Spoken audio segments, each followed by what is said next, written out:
Hello friends. तो आज मैंने सोचा क्यों ना एक नया इनिशिएटिव शुरू किया जाए, right. So success to significance, इसका पर्पस सिर्फ चैनल का पर्पस सिर्फ लाइव आकर ट्रेडिंग करना नहीं है। The purpose is far bigger, right. तो व्हाट आई थॉट क्यों ना कुछ ऐसा किया जाए जिससे कि जो नॉलेज जो इन्फॉर्मेशन जो एक्सपीरियंस अच्छी अच्छी बुक्स में है, वो जो मेरी ट्विटर फैमिली है, यूट्यूब फैमिली है, उन तक मैं पहुंचा सकूं, right. So considering that only मैंने ये एक नया प्लेलिस्ट स्टार्ट किया है अपने इस चैनल पर। तो व्हाट आई विल डू, जो कुछ अच्छी बुक्स हैं उन बुक्स के कुछ चैप्टर्स जो मुझे बहुत पसंद आए, उन चैप्टर्स को मैं पढ़ूँगा इन वीडियोस में, राइट। और उन चैप्टर्स को पढ़ते समय जो मेरा अपना इंटरप्रिटेशन है, that also I will talk about, उस अपने इंटरप्रिटेशन को भी मैं आपके सामने रखूँगा, राइट, अपने थॉट्स एंड इंटरप्रिटेशन को। सो ये जो वीडियोस हैं ये बहुत बड़े नहीं होंगे, ये छोटे वीडियोस ही होंगे ऑब्वियसली। और इनका बेनिफिट ये है कि इन छोटे से वीडियोस में एक छोटे वीडियो में I will try to bring up certain important concepts जो कि इन बुक्स में है, राइट। तो आज मैंने ये बुक सिलेक्ट की है। ये श्रीमान महात्रेया राग की अप्रेषित पत्र है। बहुत ही बढ़िया बुक है। इस बुक को आई रिकमेंड कि हर किसी को पढ़ना चाहिए। तो इसका जो पहले ही चैप्टर है ये अपने आप में काफ़ी अच्छा है, राइट। दिस चैप्टर सेज आज आपको ईश्वर की ओर से उपहार में मिला है। मतलब कि this particular chapter talks about significance of today. हमारी क्या आदत होती है, like we spend a lot of time living in past and in the future, और उसके चलते जो हमारा वर्तमान है, जो हमारा प्रेजेंट है, उसको हम बहुत इग्नोर कर देते हैं, right. So in this particular chapter जो इसके लेखक हैं, राइटर है मिस्टर महात्रेया, उन्होंने आज का जो सिग्निफिकेंस है उसके बारे में बताया है, right. So what he says,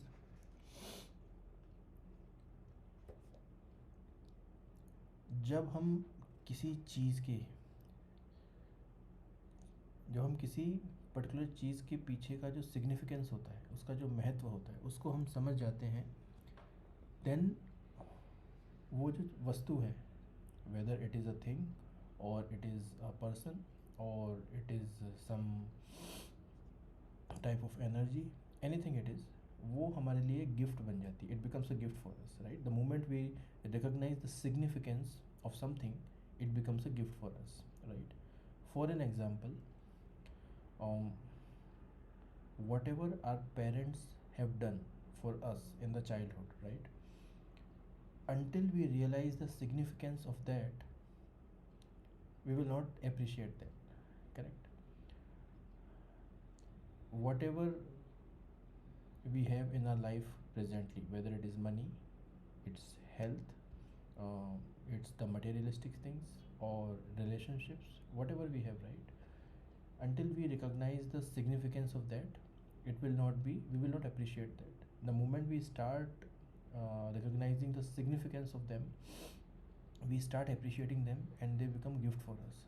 Similarly, the moment we recognize the significance of today, the present moment, it becomes a gift to us. So that's what the writer says in this chapter, कि जो हमारा वर्तमान है, जो हमारा आज का दिन है, ये ईश्वर के द्वारा दिया गया हमें एक गिफ्ट है, right. It's a gift that today the present moment is a gift to us by the nature, by the god, by the almighty. और हम इसको किस तरह से जीते हैं, that will be our return gift to the god. The way we live this day today, the way we live this present moment today will be our return gift to the Almighty, to the God. So that's the core concept here, right? So या हे ईश्वर, मेरा ये दिन मुझे आपकी तरफ से उपहार मिला है, और इस दिन को मैं जिस तरह से जीऊँगा वह मेरी तरफ से आपको एक उपहार होगा. That's what it is written, right? So it is pretty important कि we give significance to today. We give significance to our present time. And how will you give significance to the present time? How will you show like this is significant for you? How can I show that this is significant for me? By respecting it, by valuing it. उसका इतना अच्छे से utilisation करना है जिससे कि हमें कहीं ये लगे ही नहीं कि हम कोई टाइम वेस्ट कर रहे हैं, right? Make the best possible use of the present time that is available to you, and that will be the best way to say to the God like thank you for giving me the day, right? आपको अगर कुछ नहीं appreciate कर सकते तो ये सोचो कि tomorrow morning when you will wake up, right? और ये मैं जो बोल रहा हूँ ये केवल इसी बुक में नहीं लिखा, ये कई सारे मोटिवेशनल गुरुज अपनी स्पीचेस में, अपने लेक्चर्स में बोलते हैं. So tomorrow morning you wake up, right? 6 o'clock, 7 o'clock, 8 o'clock, 9 o'clock. कुछ लोग शायद जल्दी भी उठे 4 या 5 बजे सुबह, राइट? आप उठने के बाद ये सोचो कि ऐसे कितने लोग हैं जो रात को सोए थे और सुबह सोकर नहीं उठे, correct? So look in your surrounding. क्या, first of all look at yourself, you are alive, right? That itself is a big gift from the nature, from the god to you, कि अभी तक आप जीवित हैं. And second, look at in your surroundings. जो आपके family members हैं, जिन्हें आप प्यार करते हैं, जिनकी आप केयर करते हैं, क्या वो सभी जीवित हैं? Are they all alive? All your family members are alive? That's another gift to you by the almighty. Then look, go to your kitchen and just check it out. Do you have sufficient food to eat? Do you have proper clothes to wear? Do you have sufficient money to spend your day ahead or a month ahead? Do you have a job or a work so that you can you can earn sufficient enough to take care of yourself and your family? Do you have sufficient skills so that even if your job is not there, you can get a new job, right? So there are many ways to appreciate what we have currently, what the master has given us, what the almighty has given us, right? So if we are thankful for all that, right, if you are thankful for all that, that's the best way to start your day.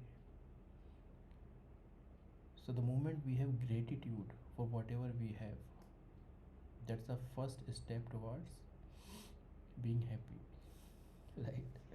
So and being happy doesn't mean like कि कई लोग जैसे होते हैं, I don't criticise, कुछ लोग होते हैं जो अपनी खुशी को बहुत जाहिर करते हैं, राइट?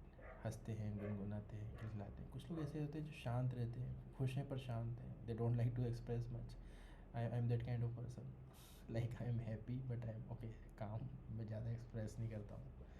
ओके, सो या, so this is I will say like one good takeaway from this first chapter of this book, like the day that you have today, it itself is a gift to you from the almighty, and the way you live, that will be your return gift to the almighty. आप उनको भगवान बोलो, God बोलो, whatever you want to call it out, but ultimately if you are living in the present moment and you are living it happily, that means you are thankful to the God. जो लोग अपने present moment में खुश होकर नहीं रहते हैं, वो ज़्यादातर कंप्लेंट मोड में रहते हैं. And those who are in complaint mode, they can not be successful, right? Because obviously जो इंसान कंप्लेन कर रहा है, that means that person is not taking ownership of his और हर एक्शंस. और जो अपने एक्शंस की ओनरशिप ही नहीं ले सकता, वो सक्सेसफुल कैसे हो सकता है, right? So the first step towards being successful is taking ownership of your thoughts, your emotions, your actions. And the moment you take that ownership, you don't have to complain to anybody. You will not complain about anybody. The moment you are not complaining about anybody, you don't have a reason to be unhappy, right? अमीर है, गरीब है, शिक्षित है, अशिक्षित है, स्वस्थ है, अस्वस्थ है, whatever it is, first of all ensure that you take ownership of that state of yourself. The moment you take that ownership, you also take the ownership of improving your current status, right? So you have to take that ownership, and taking ownership is one of the very important steps toward living in the present moment, right? So appreciate what you have, and with that appreciation, aspire for more. Yeah. So that's all I wanted to discuss today in this first chapter. Hope to meet again.